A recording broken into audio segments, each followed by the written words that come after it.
함께하면 됩니다. 야! 함께하면 됩니다.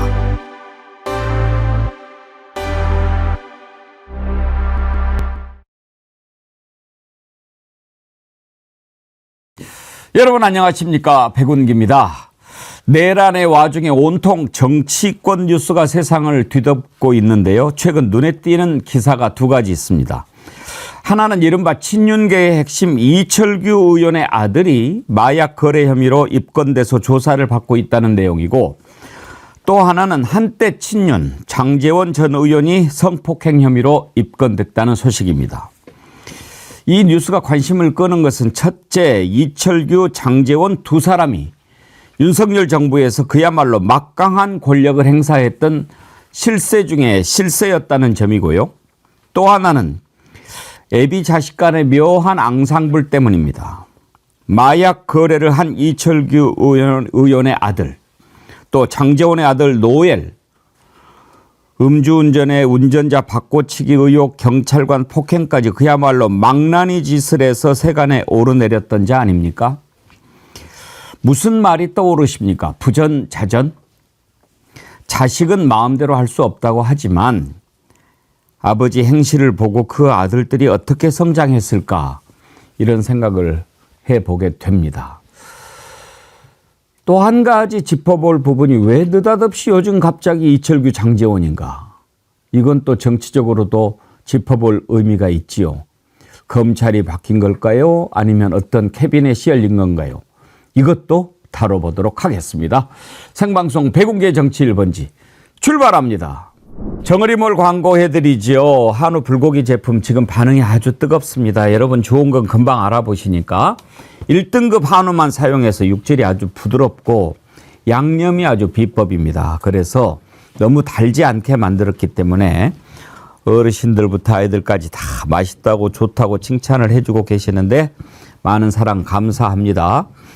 우리나라에서 가장 유명한 소고기 유통단지 서울 마장동에서 40년 가까이 해왔던 장인이 직접 만든 제품이라서 더 믿으실 수 있을 겁니다. 100% 1등급 한우만 사용한 양념 불고기, 그걸 또 500g 한 팩을 구입하면 한 팩 더 드리는 1+1 행사로 지금 드리는 좋은 기회니까요. 맛있게 드시기 바랍니다.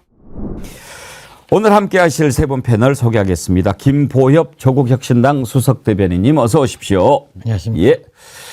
장윤미 변호사님 반갑습니다. 안녕하세요. 지난주에 보고 싶었습니다. 저도요. 신인기 정당 바로서기 대표님 나오셨습니다. 예, 어서 오십시오. 안녕하세요. 예. 오늘은 정치권이면서도 좀 직접 정치와 관련되지 않은 그런 뉴스를 먼저 좀 다뤄보려고 하는데, 이철규, 장제원 두 사람이 이름이 지금 나옵니다. 어떤 사람들입니까? 두 사람이 그야말로 친윤을 넘어서서 찐윤, 핵심, 실세 중에 실세, 이 정권 다 말아먹었던 사람들 아닙니까? 그런데 하루 걸러서 이런 뉴스들이 터져 나옵니다.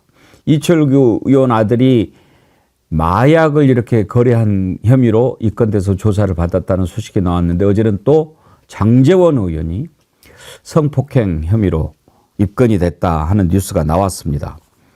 김보협 수석님, 예. 먼저 이철규 의원부터 얘기를 해보면, 이자가 경찰 출신이잖아요. 치안 정감까지 경찰 두 번째 계급. 그런데 이 아들이 그 혐의로 입건된 것이 상당히 오래됐더라고요. 5개월 정도 됐죠. 그런데 보도될 때까지 몰랐다. 거짓말입니다. 거짓말입니까? 예, 왜냐하면 이철규 의원은 경찰 중에서도 전공이 정보입니다. 예, 그래서 정보에 굉장히 밝고, 최근에 그 이명수 기자가 다른 방송에서 한 증언에 따르면 굉장히 철저하게 보안을 지켜서 아는 사람도 별로 안 되는 무언가를 취재를 하고 있는데, 이철규 의원이 전화를 걸어서 그건 왜 보도를 하지 않느냐라고까지 얘기를 했다는 거예요. 그래서 이명수 기자가 아니 이자들이 나를 감시하나 전화를 도청하나 이런 공포심을 느낄 정도로 그 이철규 의원이 따라다니지는 않았을 거잖아요. 그러면 정보개통에 경찰의 도움을 받거나 아니면 뭐 정보기관의 도움을 받거나 이철규 의원이 그렇게 많은 정보를 가지고 있는 데는 아마 과거 자신이 해왔던 일과 무관치 않을 겁니다. 그런데 아들의 그걸 몰랐다? 5개월이나 걸린 거에 오히려 이철규 의원의 백이 작용했을 가능성이 크죠. 그래서 이제 더 이상 못 얻을 수 없고 저 정권도 머지않아 끝날 것 같은데 우리가 계속 감춰둘 수 없지 않냐 하면서 불거져 나왔을 가능성이 큽니다. 그렇죠. 이게 뭐 5달 만에 어쩔 수 없이 이제 보도가 된 것도 된 건데 재미있는 게요. 장유미 변호사님. 이 관계자 발이에요. 그러니까 기자가 이렇게 취재를 했는데 혹시 이철규 의원이 경찰에 연락한 적이 있느냐 이렇게 질문하니까 네. 제가 받은 것은 없습니다. 네. 누가 자기가 받았냐고 물어본 거 아니잖아요. 네, 기자 간담회 할 때 그렇게 그럼 했더라고요. 제가 받은 것은 없다. 묘하죠. 예. 누군가는 받았다는 뉘앙스를 풍기고 굳이 만약에 다른 사람이 받은 사실도 본인이 모른다면 이렇게 얘기하지는 않았을 걸로 좀 추정이 돼서요. 이 사건은 이철규 의원 본인은 아니고 이제 아들 사건이라고 합니다만 이철규 의원이라는 본인의 어떤 현역 의원 신분이 이 사건에 관여가 됐거나 개입이 됐다면 부적절하기 때문에 언론에 좀 주목을 끄는 것 같은데 기본적으로 10월 말에 막 이제 뒤진 거죠. 이게 마약을 찾는 것 같다는 신고가 났는데 그때는 이제 도주를 한 이후였고 신원 특정이 된 이후에 체포까지 50일 이상이 걸렸어요. 정확하게 53일이 걸렸기 때문에 마약 수사라는 거는 정말 그 적시에 정확하게 점검을 하는 게 필요하고 왜냐하면 마약과 관련해 가지고 정말 이 복용을 했는지 여부는 뭐 소변 검사나 이런 머리카락 그런데 실기하게 되면은 그게 흔적이 남아있지 않기 때문에 해야 되는데 일단 경찰의 설명을 들어보면 공범이 있고 뭐 통신조회 등과 관련해 가지고 시간이 많이 걸렸고 이건 좀 통상적으로 걸리는 시간이다라고 합니다만 이렇게 많이 특정이 된 이후부터 체포까지 시간이 다소 걸렸다라는 부분 그리고 이철규 의원은 본인은 몰랐다고 이야기합니다만 그걸 그대로 받아들이긴 어렵다는 부분 경찰에서도 그 수사 경과에 대해서 질문을 받았을 때는 이 사람의 아버지가 현역 의원인 이철규 의원 그것도 완전히 윤핵관 중에 핵심 의원이라는 건 수사하면서 인지하고 있었다는 걸 좀 종합하면 최종적으로 이철규 의원이 몰랐다라고 이야기하는 거는 좀 진실이 아닌가 또 말씀 주신 대로 그런 부분이 좀 의혹을 낳고 있는 것 같습니다. 이 이철규 아들이 액상 대마를 이제 샀다는 거 아닙니까? 그런데 잡힌 경위가 화단에서 막 이렇게 몇 놈들이 뭘 찾고 있으니까 이걸 보고 수상해서 신고를 한 거죠. 근데 이걸 뭐 던지기 수법이라고 한다고 그러대요? 이제 마약을 거래하는 하나의 뭐 방식으로 알려져 있는데 저는 이철규 의원이 뭐 윤핵관이기도 하고 사실은 지금의 그 윤상현이나 김민전 의원 같은 역할을 지난 정부 내내 해왔던 사람이죠. 맹륜이었던 사람이죠. 근데 이철규 의원이 또 정보경찰에다가 또 치안 정감까지 지낸 사람인데 자기 아들의 저 사실에 대해서 체포까지 몰랐다? 53일 동안 이제 와서 알았다? 저거는요, 일상적인 사람들도 저렇게 아들이 마약 관련돼서 연루가 돼 있는데 모른다고 하는 것도 너무 의아한 일인데 하물며 현직 국회의원의 정보경찰까지 지낸 사람이 몰랐다라고 하니 이게 더 지금 수상하고 의아한 부분이 많이 있는 거고요. 또 공교롭게 장제원 의원 사건까지 동시에 터지다 보니까 무슨 뭐 정치적 음모가 있는 거 아니야? 뭐 예를 들어 뭐 한동훈 쪽에서 검찰 출신이니까 뭐 검찰을 동원해서 뭐 친윤 치는 거 아니야? 이런 식으로 음모론으로 가는 거 저는 그건 반대고요. 그렇게 음모론까지 할 필요는 없습니다만은 요 사안만 놓고 봤을 때는 충분히 이철규 의원이 그동안에 권력을 가지고 좀 눌러왔다가 이제는 그 권력의 그 그립이 빠진 거죠. 그래서 저는 이제 경찰들도 이제는 뭐 안 알릴 수가 없겠다. 이래서 저는 공교로운 시점이 좀 맞아 떨어진 건 있습니다만은 이제 권력이 저는 빠진 임기 말 레임덕 데드덕 현상 아니냐 저는 그렇게 이해합니다. 정치적 해석은 이따가 또 한번 해보고요. 자, 이철규 의원 아들 마약 사건이 터진 지 이틀 만에 또 장제원 이름이 나옵니다. 어디가 있나 했더니요. 그런데 장제원 전 의원은 성폭력 혐의예요. 이게 9년 4개월 전이더라고요. 2015년 11월에. 그러니까 장제원이 부산의 한 대학교 부총장인가? 하고 있을 때 그때 일어난 일인 것 같습니다. 김보희 부총님. 예, 아마 대학교 이름은 나오지는 않았지만 부친이 예. 예, 총장으로 동서대학교. 그 학교에 있었으니까 장제원 의원의 학력이나 뭐 이분이 대학 교수를 하지는 않았잖아요. 그러니까 그냥 경영 쪽이죠. 예, 뭐. 경영 쪽 부총장 이 역할을 했던 것 같아요. 근데 왜 지금 나왔을까는 좀 의구심이 듭니다. 그리고 어쩌면 지난번에 백의종군 하겠다 하면서 총선 출마하지 않고 이랬던 것과도 혹시 연관돼 있던 거 아닐까? 9년 전 사건이지만 9년 동안 아무 일도 없다가 장제원의 주장은 그거 아닙니까? 9년 만에 갑자기 나타나서 이렇게 문제 삼는 거 보니까 배경과 음모가 있는 것 같다라고 주장을 하는데 그 사이에 피해자가 굉장히 고통스러웠을 거고 뭐 중간에 뭔가 그 얘기가 오갔을 수 있고 장제원 쪽에서는 아마 무마를 하려고 무지 노력을 했겠죠. 그런데 이제사 불거진 겁니다. 장제원 의원이 과거에 했던 말이 참 재밌는 말이 있습니다. 2018년 아마 당시에 안희정 지사 사건이 터졌을 때였던 것 같은데 안희정 지사를 굉장히 공격을 심하게 하면서 이거는 업무상 위력에 의한 간음이다라고 얘기를 한 적이 있거든요. 장제원 건이 더 사실관계가 분명하게 밝혀져 봐야 알겠지만 이분이 부총장을 했을 때 업무상 위계관계가 있는 분에 대해서 그런 몹쓸 짓을 저질렀다면 자기가 했던 이 일을 가지고 다른 정치적 경쟁자를 공격한 아주 행위 중에도 못된 행위인 것 같습니다. 그래요. 그때 안희정 지사 그때 장제원 의원이 아마 대변인이었을 거예요. 얼마나 입에 거품을 물고 비난을 했었는지 그 한번 들어보시죠.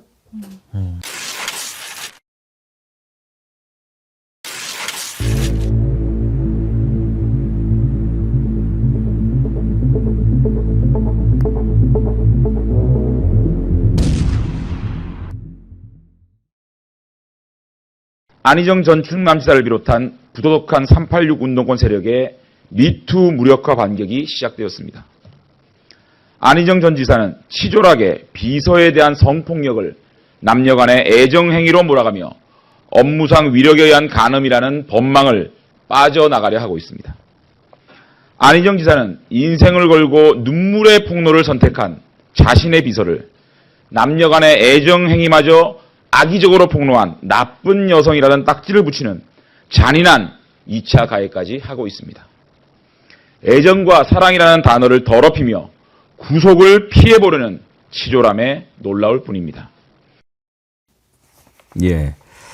그때는 눈물이었고 지금은 눈물이 아닐까요? 근데 장유미 변호사님, 저는 이제 이 보도를 보고 좀 궁금한 게 거의 10년이 됐지 않습니까? 네네. 그걸 지금 고소를 하면 증거 같은 것이 있을까요? 그런데 제가 할 때 이 범죄 명이 지금 보도가 되고 있는데 준강간치상이거든요. 네. 그러니까 저희가 강간죄 사건을 할 때 치상은 법정형이 훨씬 높아요. 이제 강간은 하한이 있거든요. 3년 이상인데 치상으로 하면 5년 이상이고 무기징역까지 되고. 왜냐하면 강간죄도 너무너무 비난 가능성 높은데 그 행위로 인해서 피해자한테 상해까지 입혔다는 건 더 나쁘다고 보는 거거든요.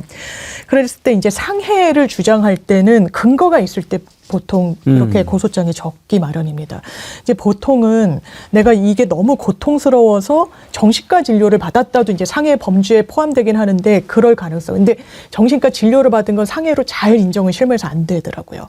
그런데 아마 그 직후에 뭔가 정말 상처를 입었다는 진단서 같은 게 있으면 매우 그건 유효한 증거로 기능할 수밖에 없고요. 이게 중강간 치상으로 고소인이 주장하고 있다라는 거는 뭔가 여기에 뒷받침하는 근거와 논리와 이 법적인 이 논리는 가져가는 걸로 좀 추론이 되고, 기본적으로 과거에는 이 사건의 발생일과 고소장 접수일의 기간이 길면 그걸 이제 피해자의 어떤 진술이 조금 퇴색하는 하나의 요인으로 보는 경향도 과거에 법원에서 없었다고는 볼 수 없습니다만 지금은 이 성범죄라는 게 워낙 특수성을 많이 갖고 있기 때문에 이 부분 시효가 10년이에요. 그래서 충분히 수사가 가능한 부분이 있고 그리고 대법원 판시는 성범죄와 관련해서는 이게 피해자로서는 기억을 제3자 앞에서 2번, 3번 환기하는 게 너무 고통스러운데 그걸 불사하고 얘기하는 그 동인이 있다라고 보는 거예요. 그러면 가공하고 거짓말로 지어내기 어려운 사건이라는 점 그리고 구체적이고 일관된 진술을 피해자가 하고 있으면 이걸 함부로 배척하지 말라고 하고 있어요. 왜냐하면 이런 성범죄의 특성은 목격자가 있거나 아주 명징한 증거가 있거나 아주 직후에 뭐 해바라기 센터나 이런 걸 가지 않는 이상 좀 어려운 부분이 있어서 그렇다면 이 피해자분이 고소까지 하면서 문제 제기를 했을 때 그 증명력과 신빙성은 기본적으로 좀 높다라고 법적으로는 판단받을 가능성이 높아서 지금 과거의 기록을 다 헤쳐보고 그 상황을 항변하겠다라고 이제 장제원 전 의원이 이야기를 합니다만 이거는 어떻게 좀 귀결될지는 좀 봐야 될 것 같습니다. 그러니까 이제 치상이라면 그때 당시에 맞습니다. 상해를 입은 진단서나 이런 것들을 가지고 있을 수도 있고. 저는 있다고 봅니다. 예, 그래서 뭐 지금 세월이 좀 지났어도 충분히 입건될 만하다. 뭐 이렇게 판단한 거 아니겠습니까? 맞습니다. 그런데 이제 장제원 의원이요. 이게 음모다. 그리고 전혀 사실이 아니다. 그러면 우리가 일반적으로 이게 사실이 아니다라고 하면 나는 그러면 무고로 고소하겠다라고 한다든지 법적으로 강력히 대응하겠다. 그런 말 평소 잘 쓰잖아요. 그런데 신인규 대표님, 당을 잠시 떠나겠다. 좀 앞뒤가 좀 안 맞는 말 아닙니까? 아니, 그러니까 당을 떠나는 것도 좀 의아하지만은 그 페이스북에도 10년이 지나서 뭐 이제 와서 그 고소를 거는 거에 대해 가지고도 문제 제기를 하더라고요. 근데 그 부분은 우리 장유미 변호사님이 다 설명을 해주셨고 피해자 중심으로 봐야 됩니다. 특히나 성범죄 같은 경우는 은밀하게 저질러지고 범죄 중에서도 가장 악질의 범죄로 우리가 성범죄를 다루기 때문에 저는 장제원 의원이 이 사안에 대해서 본인이 억울하면 이제 아까 우리 앵커님 말씀하신 대로 뭐 무고나 이런 걸로 할 만한 사람인데도 불구하고 지금은 일단 뭐 당을 잠깐 떠나는 정도로 좀 낮춘 로키로 대응을 좀 하고 있어서 그 의도도 좀 궁금은 하고요. 다만 이제 지금 장제원 의원 같은 경우도 이제 수사에 초입이다 보니까 이 부분에 대해 가지고는 어쨌든 수사기관으로 우리가 주도권을 넘겨서 이제 수사기관이 엄정하게 해야 될 텐데 그동안에는 장제원 의원이 3선 의원을 지냈고요. 또 최근까지만 해도 윤석열 정권의 거의 뭐 2인자라고 할까요? 뭐 권성동 의원도 있습니다만은 뭐 누가 더 힘을 가졌는지는 평가는 다르겠지만 그래도 이 정권 실세로 알려졌던 사람이기 때문에 피해자 입장에서는 어떠한 법적 조치하기가 굉장히 어려웠을 것이다. 게다가 지역구에서도 단단하게 그 아버지의 영향력부터 해가지고 거의 뭐 지역 유지 같은 사람이잖아요. 그렇다라고 한다면은 저는 피해자가 어떠한 2차 가해나 어떤 다른 피해를 입지 않도록 좀 보호를 받으면서 전 이 부분은 수사기관이 정말 엄정하게 좀 수사를 해야 될 것이다. 근데 만약에 결과 나왔는데 만약에 장제원 의원이 억울하다. 그럼 그때 와서 뭐 무고든 뭐든 본인이 하겠죠. 그러니까 저는 이 사안 자체를 놓고 장제원 의원이 벌써부터 좀 약간의 뭐 음모론 같은 거를 언급하는 것은 매우 부적절한 처신이다. 전 그렇게 봅니다. 수사에 보면 이제 다 나오겠지만 저는 이렇게 읽어요. 10년 전 사건을 가지고 그 10년간 그 피해자는 어떤 고통의 세월을 보냈겠습니까? 사실이라면.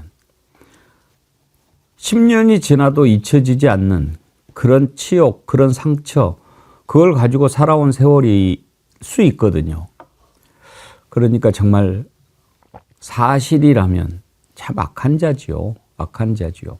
이 권력의 최정점에서 권력을 마음껏 누렸던 이철규, 장제원 두 사람의 이름이 나옵니다. 이게 이제 저는 뚝이 무너지는 징조라고 보는데요. 그야말로 윤석열 정부에서 1인자, 2인자 꼽으라면 김건희 다음에는 이철규, 장제원입니다. 그리고 윤한홍, 정점식 뭐 이런 사람들 있는데 권성동은 제가 보기에 별로 뭐 힘없고 그런데 이제 이런 이름들이 막 나오니까 이건 뭐지? 그리고 또 바로 지금 저지른 뭐 죄가 아니고 그 전 것들이 나오니까 이게 뭔 정치적인 흑막이 있는 거 아닌가? 캐비넷이 열렸나? 막 이런 말이 나오거든요. 김보엽 수석님. 예. 그래서 이제 한동훈 작품 아니냐. 한동훈이 이제 검사 출신이고 오랫동안 있었고 지금도 한동훈 세력이 있을 수도 있고 그렇게 보는 시각들이 좀 있더라고요. 예, 있습니다.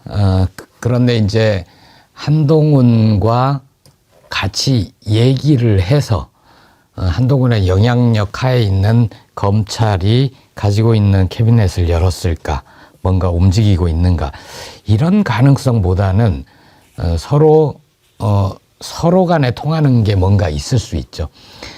그 중에 가장 큰 건 검찰 내에서 자기의 조직 보호, 자기들이 다음에 어떤 조건이 들어서야 현재의 권력을 이어갈 수 있을까, 여기에 대한 고민들을 좀 했을 것 같습니다.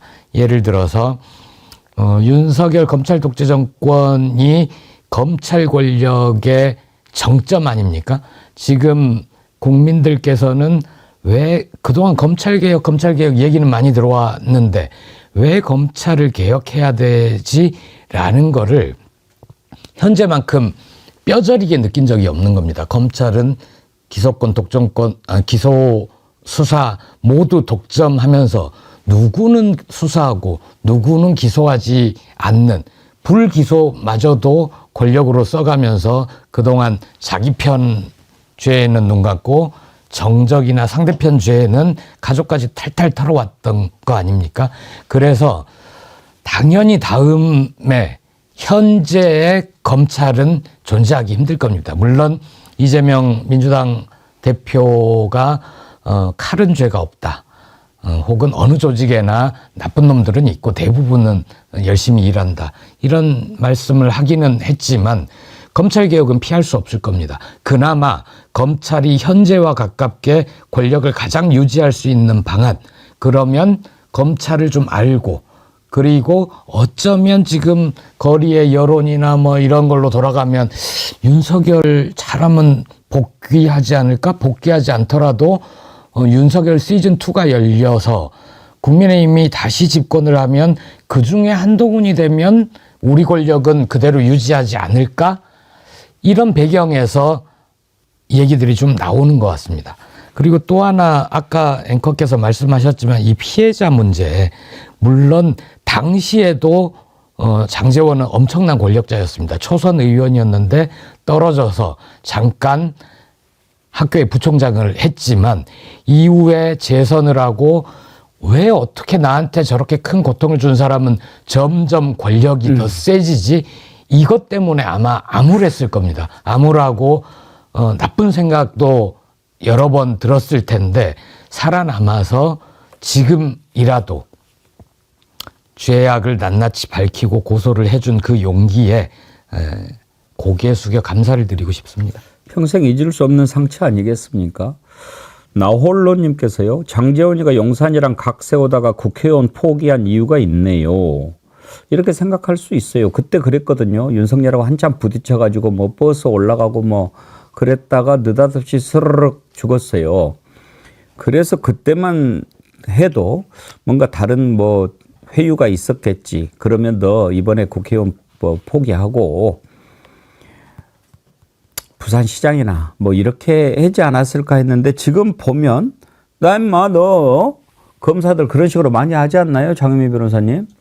그러니까 이 정치적 판단을 하는데도 본인의 이런 과오 같은 게 어떻게 작용했는지와 관련해서도 지금 다시금 좀 되돌아보게 하는 지점이 있는 거고, 그때는 정말 백의종군하겠다는 취지로 뭐 정권의 승리로 해서 본인은 이 손으로 물러나 있겠다라고 이야기를 했는데 그 뒤에도 뭐 이른바 비서실장 설이다 무슨 설 그래서 입각 내지는 일단 대통령실로 들어가는 여러 시나리오가 있었지만 결국엔 다 현실화되지 못했거든요. 그러면 이 사건이 자리 잡고 있었던 게 아닌가라고 좀 보여지는 부분이 있고, 또 지금 한동훈 대표가 워낙에 이른바 친윤계로부터 뭐 핍박 아닌 핍박을 받기도 하고 갈등과 각을 세우기도 하니까 명태균 씨 녹취나 이런 부분이 이른바 검찰발 기사 아니냐, 검찰에서 이게 사실상 리크된 거 아니냐라고 하면서 한동훈 대표가 뭔가 의도성을 갖고 있는 거 아니냐라는 정치권 안팎에 또 분석이 나오는 것도 사실인 것 같습니다. 근데 저는 뭐 한동훈 배우 조종설은 좀 너무 나간 것 같아요. 검찰총장을 했고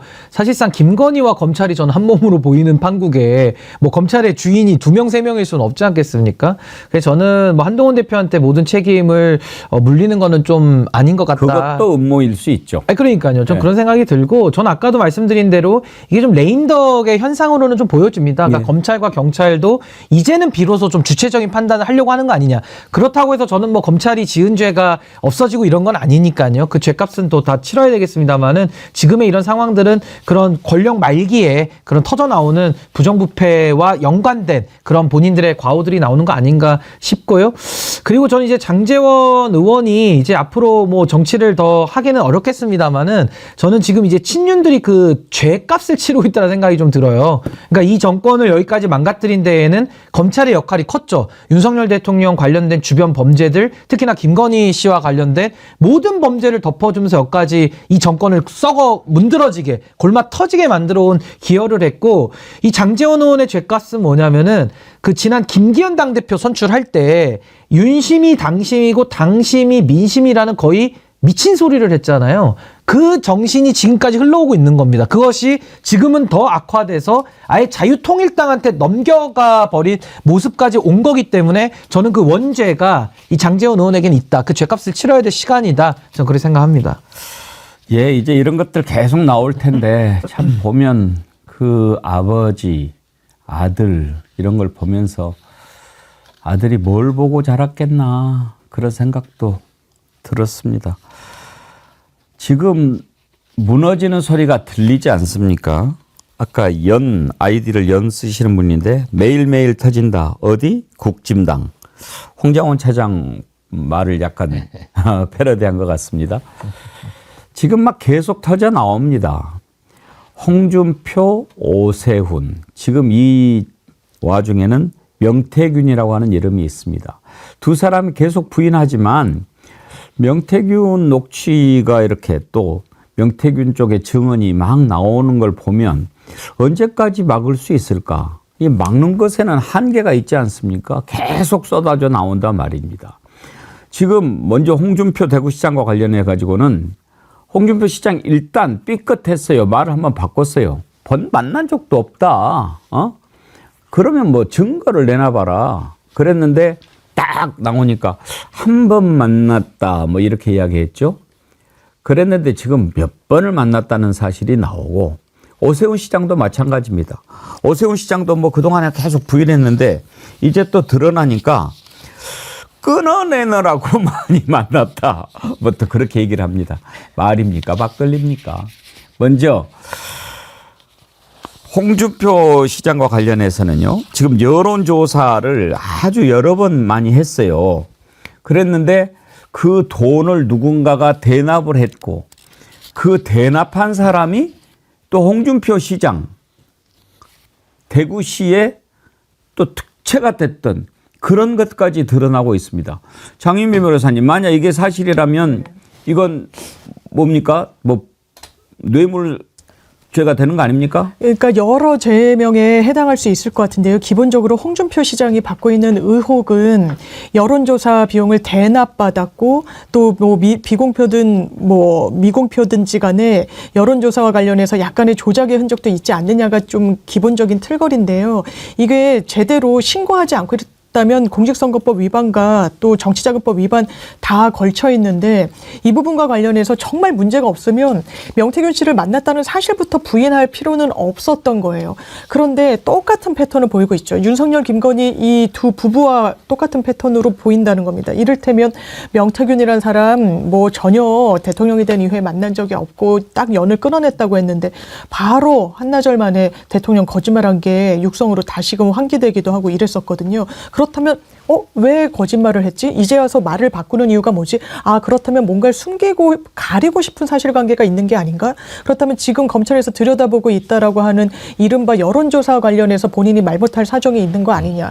왜냐하면 지금 계좌가 다 노출이 되고 있고 공개가 되고 있고 이 대납했다는 사람의 실명이 거론되고 있고 육성이 나오고 있고 이런 지경까지 온 거예요. 그러니까 스텝이 계속 꼬이는 거죠. 뭐 아들이 주고받았다는 문자, 아들의 친구가 넘겨줬다는 그 명단, 이게 다 불법 아니겠습니까? 그런 부분과 관련해서는 이 파고를 과연 의혹을 받는 당사자로서 홍준표 시장이 잘 넘겨왔는가 지금까지 그래 보이진 않죠. 왜냐하면 스텝이 꼬이니까. 그럼 앞으로 잘 넘길 것인가 그 부분도 좀 난망해 보이는 게 사실인 것 같습니다. 저는 이 구조도를 좀 제가 설명을 해드리고 싶은데 이 명태균과 관련된 친명태균 정치인들이 지금 국힘에 있잖아요. 범여권에 있는데 첫 번째가 오세훈 시장이고 두 번째가 홍준표 시장, 세 번째가 이준석 의원이거든요.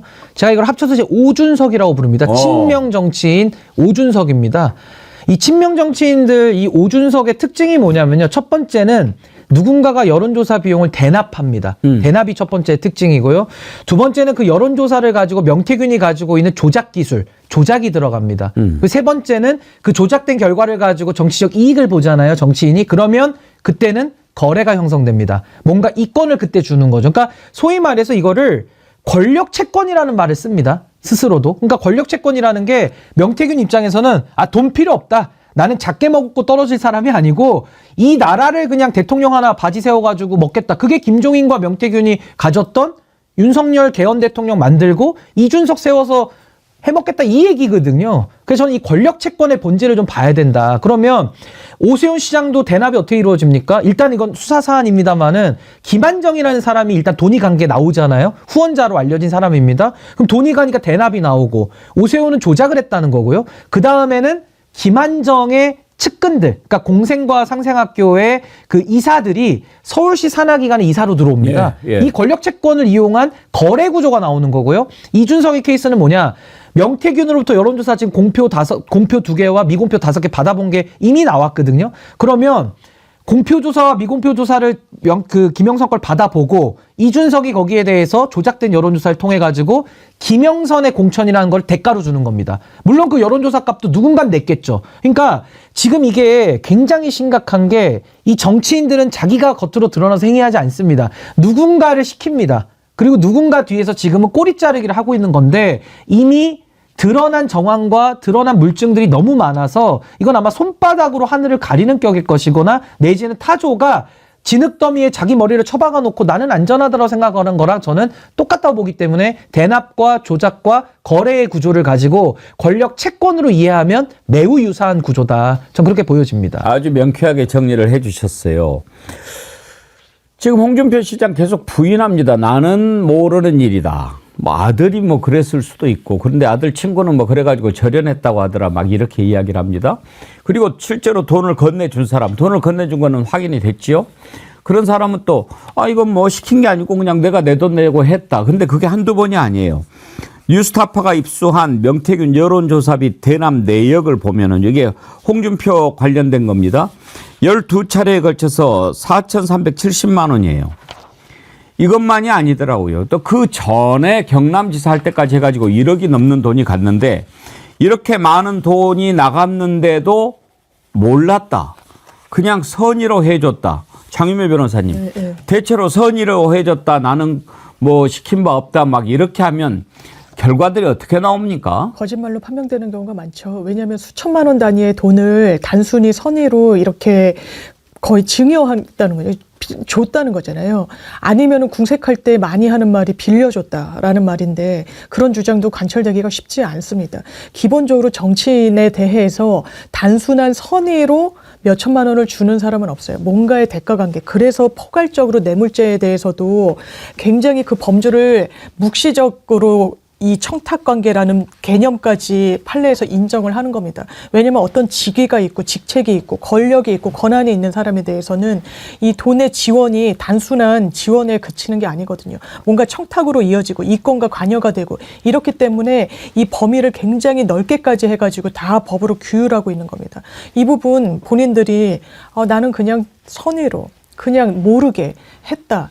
이게 그렇습니까? 본인을 위한 여론조사인데요. 복당할 때도 여론조사 돌리고 다 비용이 드는 거였는데 심지어 다른 데의 공표 여론조사 기관에서 한 것보다 더 비싸게 받기도 했는데 그럼에도 불구하고 여론조사를 여러 차례 돌리고 자기 돈을 내지 않았는데 정치인이 이거를 몰랐다? 몰랐으면 무능한 거고요. 알았다면 이게 범죄에 가담을 한 거죠. 이 부분과 관련해서 국민의힘의 많은 주자들, 의원들 연결고리가 돼 있는데 이런 게 진짜 선거를 혼탁하게 하는 걸 넘어서 부정선거라고 이름 붙일 만한 사안이라고 생각합니다. 아니 근데 이게요. 정상적으로 여론조사를 만약에 후보가 돌려본다면요. 제가 아는 바에는 여론조사 업체를 정상적인 데를 골라가지고 자기가 어쨌든 정치자금이든 뭐든 돈을 확보할 거 아닙니까? 그럼 선관위에다 신고를 하고 투명하게 해가지고 정보를 받아볼 수는 있죠. 그리고 그거를 그 목적에 맞게 쓰면 되는 건데 명태균과는 이 정치인들이 계약 맺어서 할 수 있겠습니까?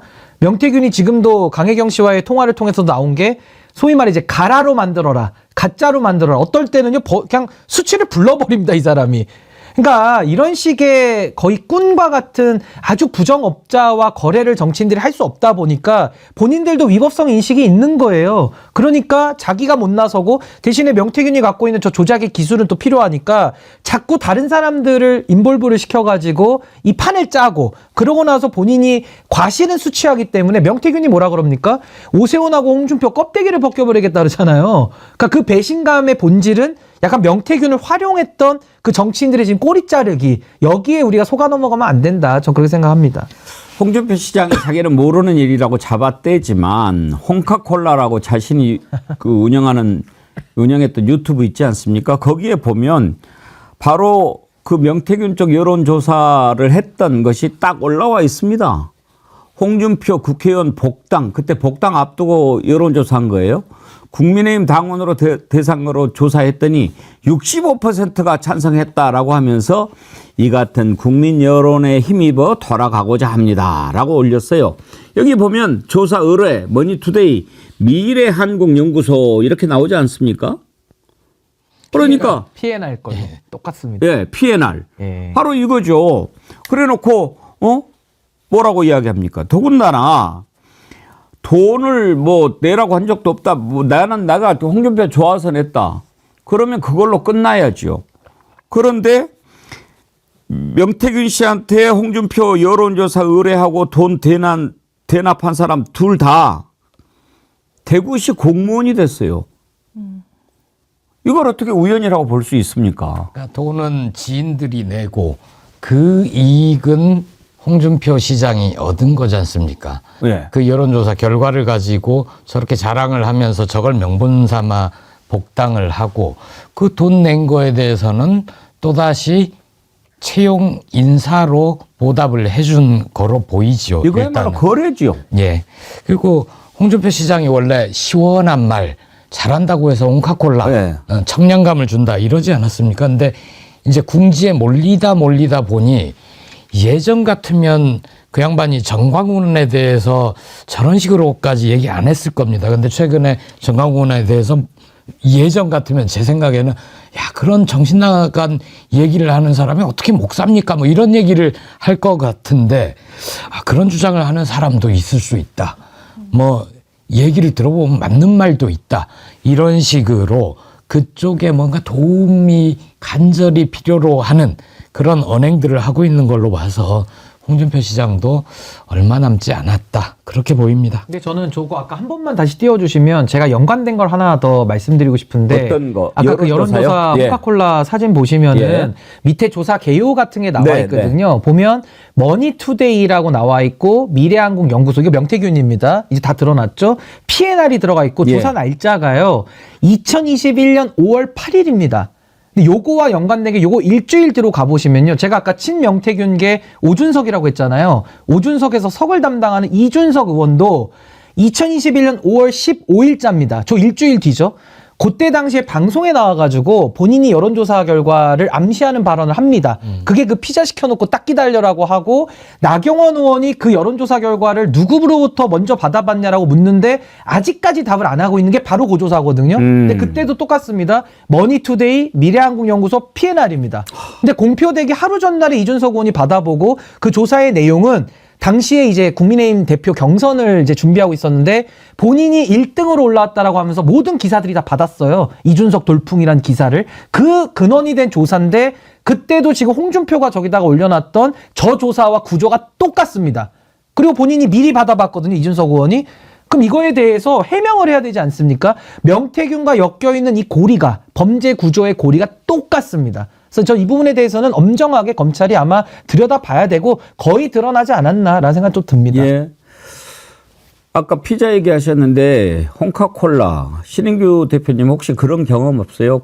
피자 시킬 때 콜라 같이 시키잖아요. 뭐 서비스로 주기도 하고 그러죠. 예, 근데 그때 예. 딱 콜라 딱 터가지고 샥 시원하게 마시는데 그때 남아가지고 다시 뚜껑 닫아서 한 사흘 뒤에 드셔보신 적 있어요? 설탕물 그 만나는 콜라 아닙니다. 그렇죠. 홍카콜라. 김 빠진 콜라. 예. 언제적 홍카콜라입니까?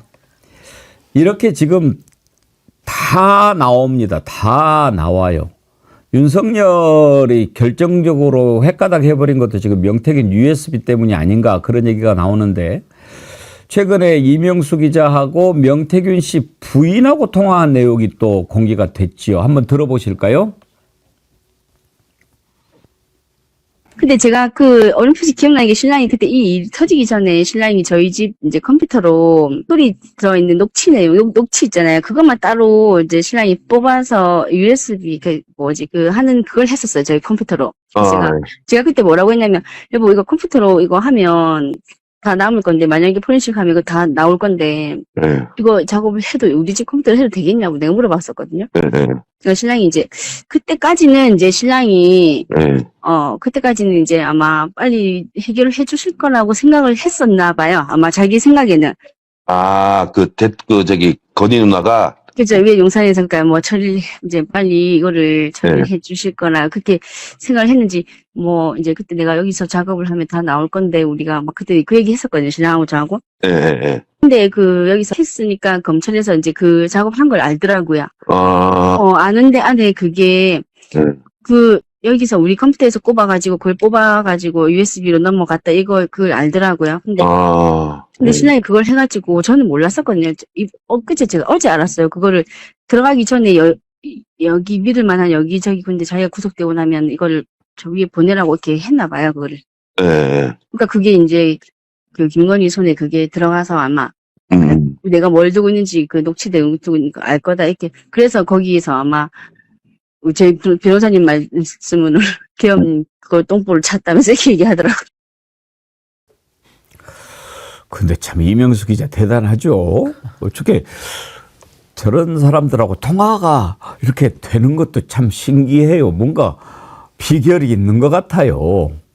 참. 그러니까 사람 마음을 무장해제시키는 그러니까. 묘한 매력이 있으신 기자분이신 것 같습니다. 하여튼 이명수 기자는 그런 마력이 좀 있는 것 같아요. 참. 지금 명태균 씨 부인이 이렇게 언론에 공개가 돼가지고 뭐 이야기하고 그러는 게 참 쉽지 않을 건데. 그러니까요. 네.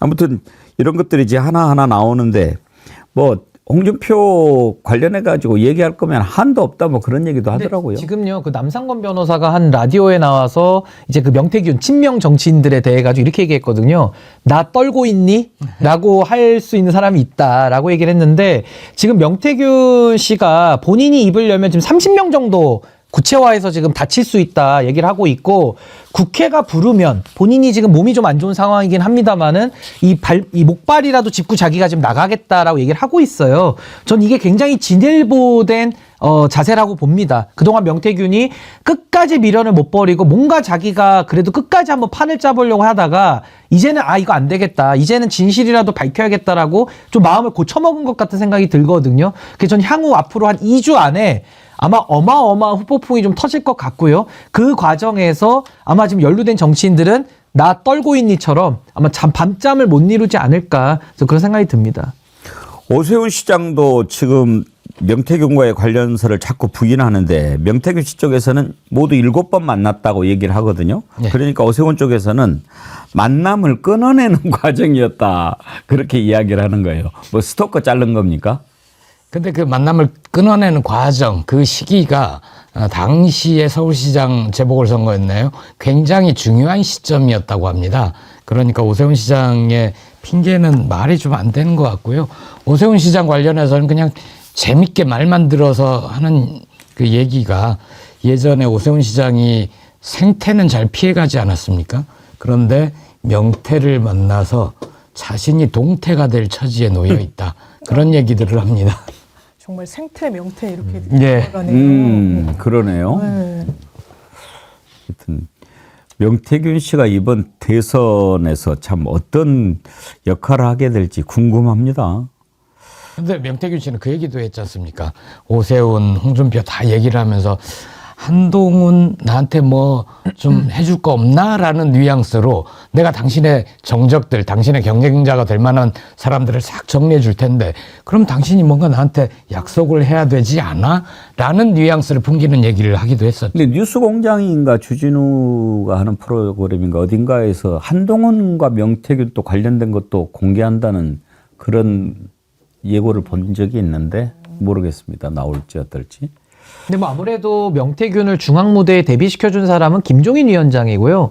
김종인 위원장이 상당히 정치계에 발이 넓지 않습니까? 그러다 보니까 제 생각에는 명태균이 어디까지 이 지금 본인의 씨앗들을 뿌려놨는지 아직은 우리가 단언하기는 어렵고요. 뭔가 수사를 통해서 저는 관련된 정치인들 일거에 전 한번 정리해야 될 때가 오고 있다. 저는 그렇게 생각합니다. 곧 정리가 될 겁니다. 대청소 기간이니까요. 작전호야님, 김 빠진 콜라는 변기 청소할 때 쓰면 좋아요. 아주 깨알 팁을 주셨습니다.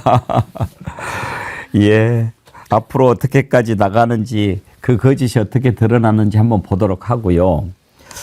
이제 헌재 선고 날이 다가오고 있는데 이 헌재 선고를 앞두고 이런 걱정하는 분들이 있어요.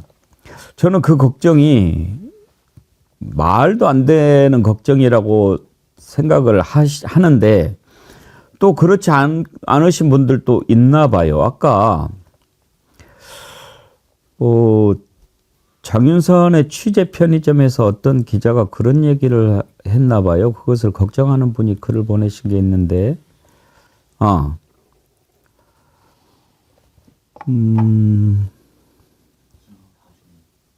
김다중이 님이죠.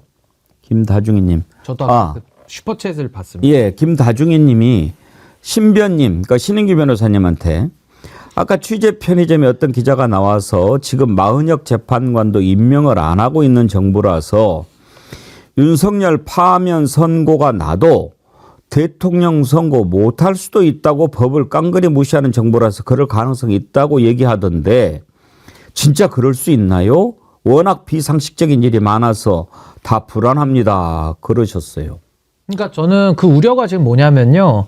최상목 권한대행이 지금 키를 쥐고 있는데 상설특검법에 따른 지체 없이 요청하는 것도 안 하고 있고 또 심지어 헌법에서 부여하고 있는 헌법재판관 임명에 대한 것도 안 지키고 있고 최근에는 헌법재판소에서 결정을 내려서 위헌이다. 임명해라. 헌법을 지켜라. 라고 말하는데도 지금 안 하고 뭐 이렇게 고민이 많은지 고민하고 있는 거거든요. 그러니까 저는 국민들께서 정말 있을 수 없는 일이지만 소위 말하는 탄핵 불복에 대한 우려를 전 하실 수밖에 없다.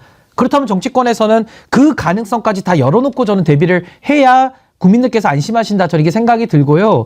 저는 무엇보다 공무원들이 저는 가만히 안 있을 것 같습니다. 만약에 탄핵 결정이 나왔는데 저걸 가지고 최상목 권한대행이 안 지킨다라고 하면요. 지금 이 직업 공무원들 있지 않습니까? 이 늘공들이 저는 그때는 가만히 안 있을 것 같다는 생각이 우선 들고요. 하나 제가 단적인 예를 들어드리면 체포영장 가지고도 우리가 가슴 졸이면서 여기까지 봐오지 않았습니까? 근데 그때도 결국에는 체포영장 들고 들어가서 집행하니까 또 됐어요. 그게 뭐냐면은 국민들의 압도적인 힘을 가지고 보여주면 저는 지금 우리 김다중이님과 같은 그런 우려가 저는 불식될 수 있다. 그래서 지금 우리가 해야 될 일은 뭐냐면은 압도적인 내란 진압, 그리고 압도적인 정권 교체를 위해서 국민들이 마음을 더 모아간다면은 저는 그런 우려가 타당은 합니다만은 실질적으로 현실에서 최상목 대행이 그걸 버텨가지고 공직선거법상에 나오는 공고의 의무라든지 이런 거를 안 해가지고 대선을 방해한다? 그 내란이죠, 내란. 바로 최상목부터 체포해야 됩니다. 아니, 그래서 최상목은 진짜 말이 안 돼요. 김보엽 성님. 예. 지금 헌재에서 선고가 난 지 일주일 됐거든요. 근데 아직도 임명을 안 해요.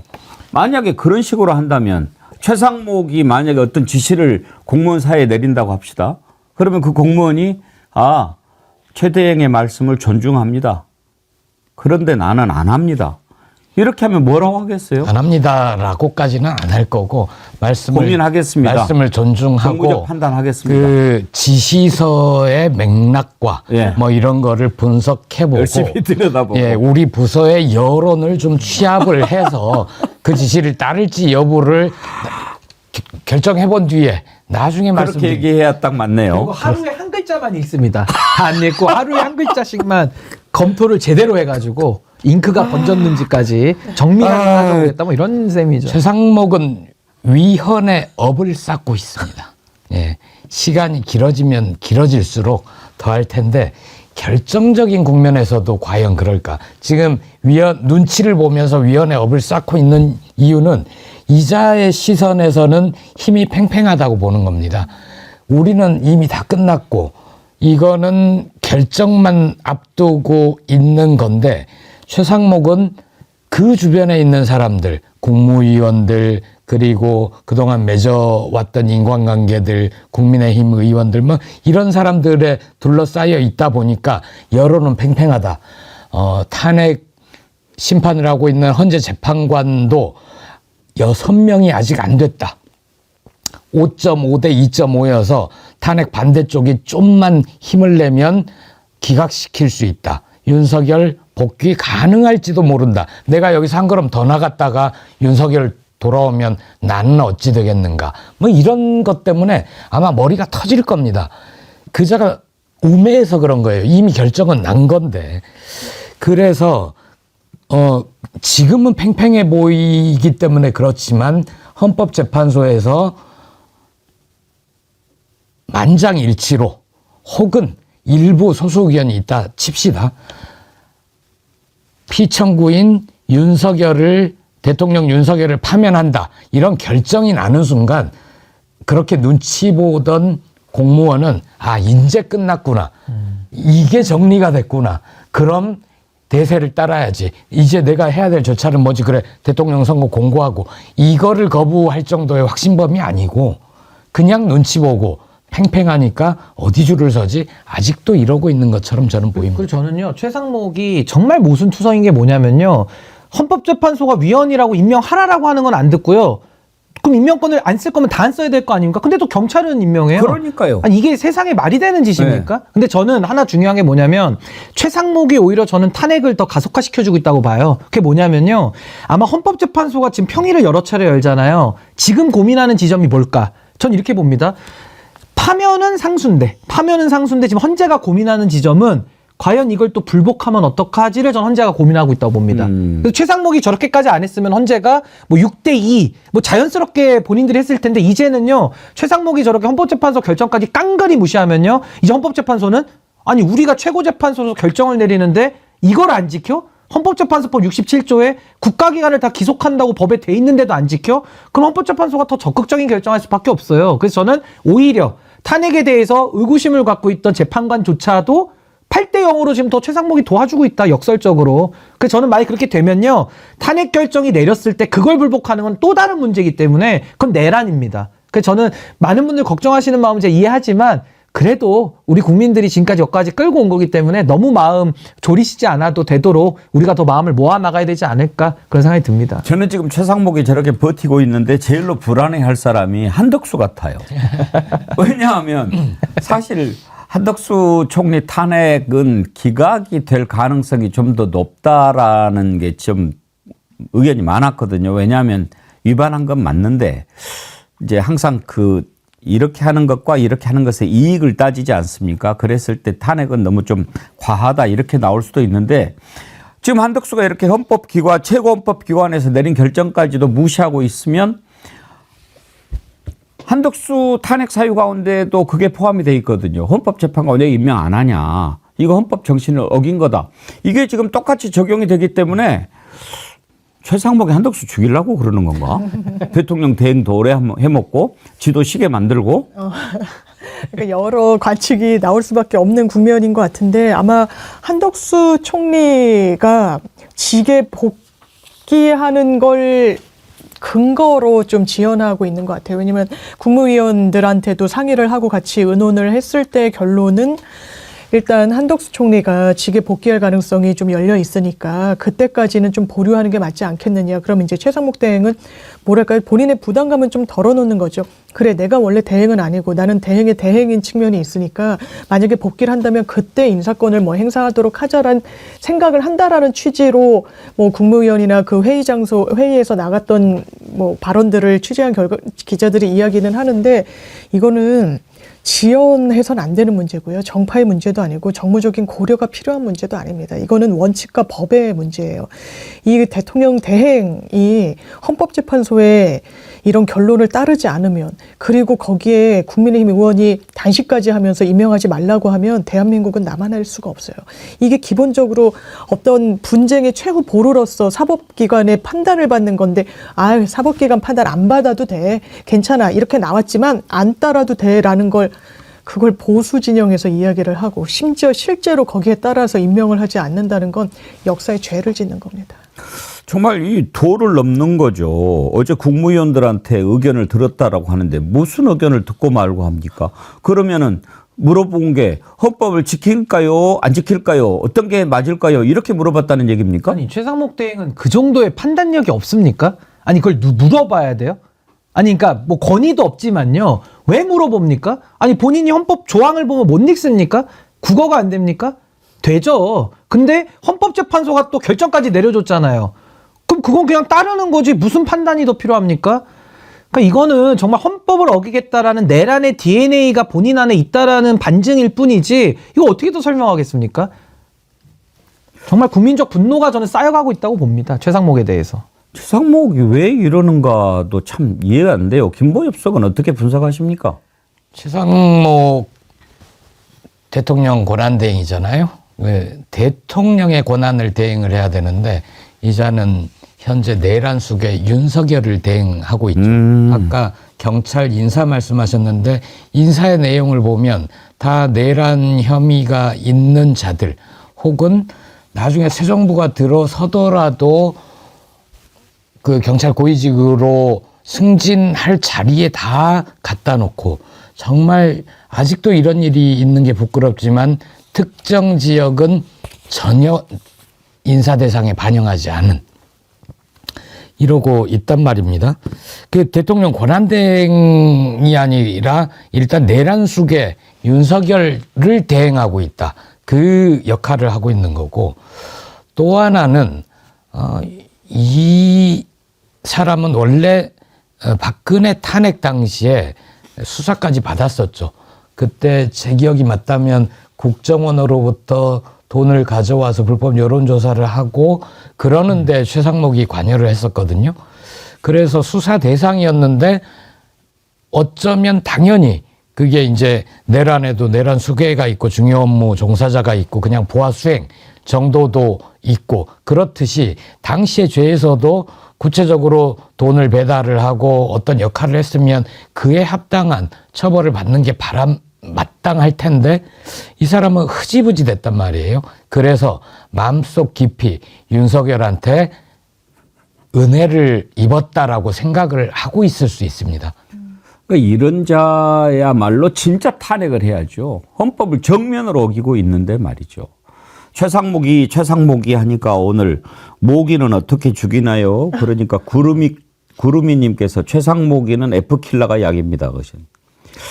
저는 이 최상목이 헌법재판소의 판결을 지키지 않는 것에 대해서 가장 걱정하는 부분이 대통령 권한 대행으로 있는 자가 헌법재판소의 판결을 따르지 않음으로써 이제 헌법재판소가 윤석열 파면을 선고했을 때 지금도 저 랄지를 떠는 사람들한테 미칠 영향을 가장 우려하는 겁니다. 아니 대통령 권한 대행이 저렇게 헌법재판소를 안 지키는데 정말 이게 가장 큰 문제 아닙니까? 거기에 지금 또 같이 지금 미친 짓을 하고 있는 게 국가인권위원회 위원장입니다. 안창호. 아니 세상에 국가인권위원회가 어떤 것입니까? 국가 권력으로부터 인권이 침해당한 사람들의 그 권익을 지켜줘야 되는 것이 국가인권위원회 아닙니까? 그게 오로지 지금 윤석열 내란 세력 살리기 위해서 동원이 돼가지고 아니 세상에 세계 국제인권기구 연합이라는 곳에 있어요. 이게 이제 영어로 약자로 간리라고 하는데요.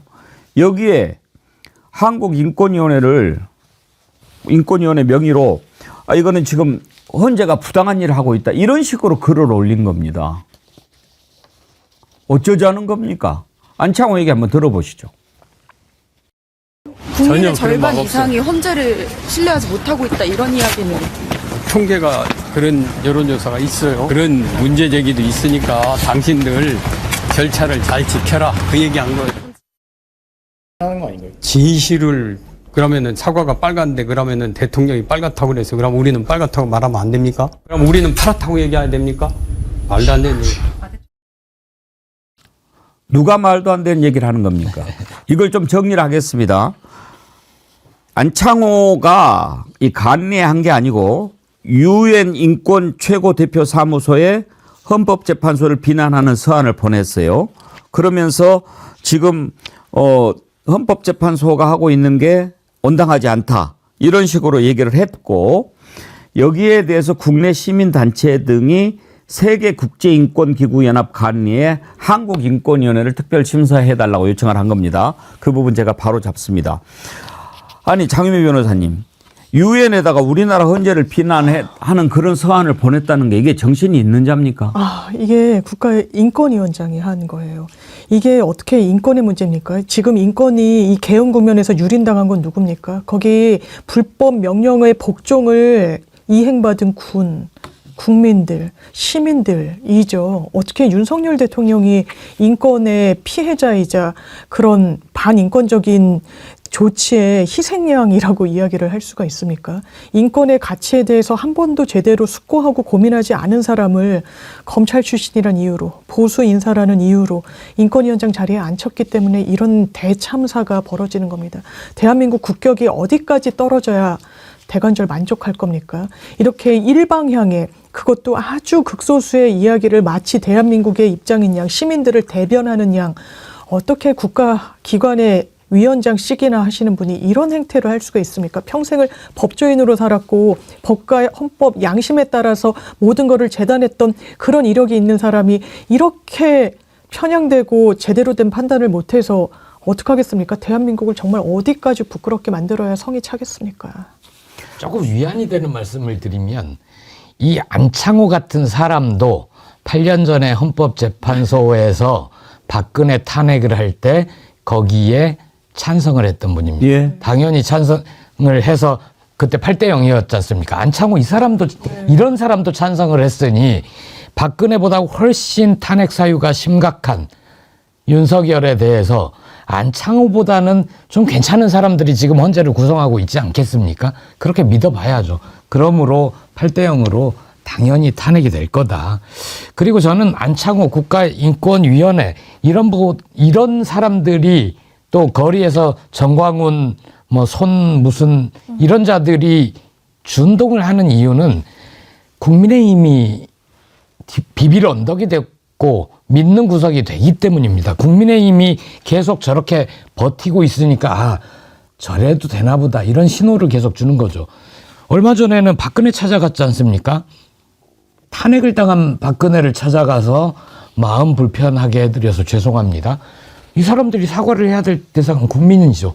국민인데 국민에게는 죄송하다고 안 하고 박근혜한테 가서 죄송하다고 고개를 숙이는데 그러면서 그 뒤로 나중에 이 사람들도 알 겁니다. 조기 대선 피할 수 없다는 건 알 테고 그러면은 대선에서 공약 1호가 억울하게 옥살이하고 있는 윤석열 사면복권 빨리 구출을 하자. 이거를 대선 공약 1호로 내겠습니까? 그러지 않을 겁니다. 그때는 배신할 겁니다.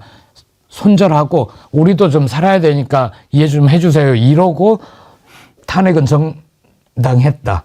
어쩔 수 없었다.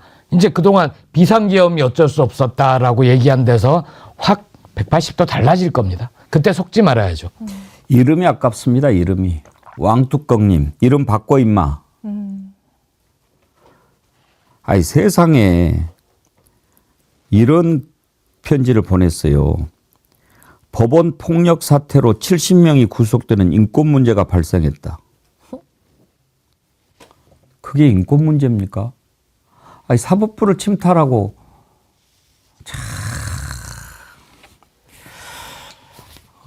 저는 어떻게 보면 지성의 타락 같아요. 그러니까 저런 사람이 검찰에서도 요직을 거쳤고 뭐 공안부서도 일부 근무한 적은 있습니다만은 뭐 기획검사라고는 알려져 있는데 헌법재판관까지 지냈거든요. 근데 본인이 헌법재판관으로서 탄핵 결정도 선고한 사람이, 그때 당시에 부정과 불법을 외쳤던 사람이 이 내란 앞에서 본인에게 인권위원장이라는 자리를 던져준 그 콩고물 앞에서 저렇게 무너지면서 자기의 그 후배들 또 자신이 근무했던 그 기관을 저런 식으로 국제망신 준다라는 게 과연 저게 정신이 제대로 박힌 사람이냐.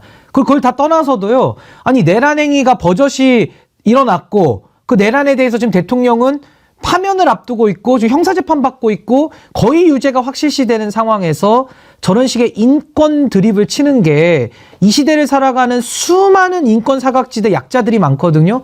그 사람들의 눈물을 모독하는 거 아닙니까? 그 사람들의 눈물을 닦아줘야 될 인권위가 그 사람들의 눈물을 모욕하고 있어요. 대통령이 약자입니까? 그리고 그 서부지법 난동분인 사람들의 인권을 얘기합니까?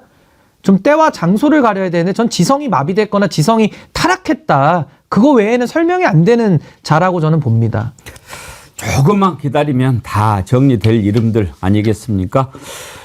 오늘 1부는 여기까지 하고요. 2부에서는 아주 귀한 분 모십니다. 12월 3일 계엄 발동이 됐을 때 공직자 중에 유일하게 맨 먼저 사표를 던졌던 분 여러분 기억하시죠? 법무부 유혁감찰관 오늘 특별히 모셨습니다. 2부에서 함께 하도록 하겠습니다.